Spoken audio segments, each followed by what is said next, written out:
Halo guys, kali ini aku mau cerita tentang traveling ya. Jadi manfaat dari traveling, dari apa yang kita rasakan setelahnya. Karena kita tuh butuh banget traveling ya, walaupun itu hanya di dalam negeri, tidak usah ke luar negeri lah kalau misalnya dananya terbatas.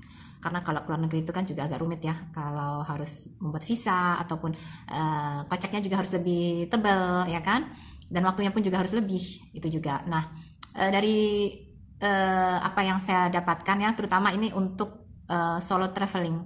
Karena kalau solo traveling dengan traveling rame-rame itu beda ya. Kalau saya pribadi saya selalu butuh itu solo traveling karena kalau solo traveling ya itu seperti melatih otak kita, mental kita juga menjadi lebih sehat dan lebih fresh. Karena apa? Dengan solo traveling itu sepertinya otak kita itu diajak berpikir. Karena apa? Seperti kita berada di planet lain ya, dan juga kita harus belajar dari A sampai Z, mengamati, memahami dan menganalisa situasi dan kesulitan-kesulitan medan. Jadi mau tidak mau kita harus belajar dan itu sendiri, dan ini yang membuat mental juga mandiri, kemudian menjadi lebih dalam dalam berpikir, dan juga kita harus bersosialisasi. Karena apa?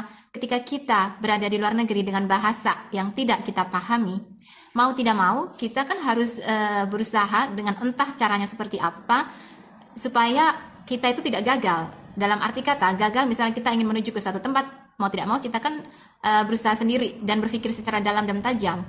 Kemudian nanti kalau kita menghadapi kesulitan, pasti otomatis jalan terakhir adalah kita akan bersosialisasi. Dalam arti kata kita akan ada kontak dengan penduduk setempat ya.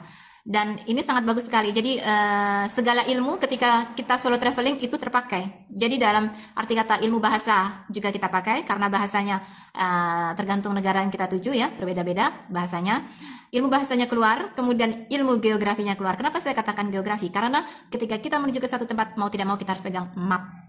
Dan mapnya ini penting banget. Jadi harus dipelajari. Saya kalau tiba di suatu negara nih sendiri, saya akan mempelajari map itu. Pertama adalah map yang saya pelajari. Saya telusuri, saya pelajari ini pusat kotanya di mana, tempat-tempatnya di mana.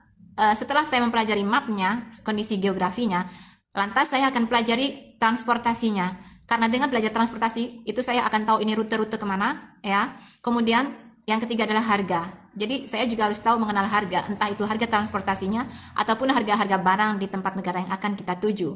Nah, dengan cara seperti itu, mau tidak mau kita itu harus cerdas berpikir, harus punya mental yang baja karena semua ilmu akan kita kerahkan. Jadi dengan cara solo traveling itu benar-benar mendidik jiwa dan mental kita serta kecerdasan kita itu terasah. Jadi saya pikir penting banget kalau kita itu harus solo traveling karena itu membuat kita benar-benar menjadi orang yang independen dan cerdas.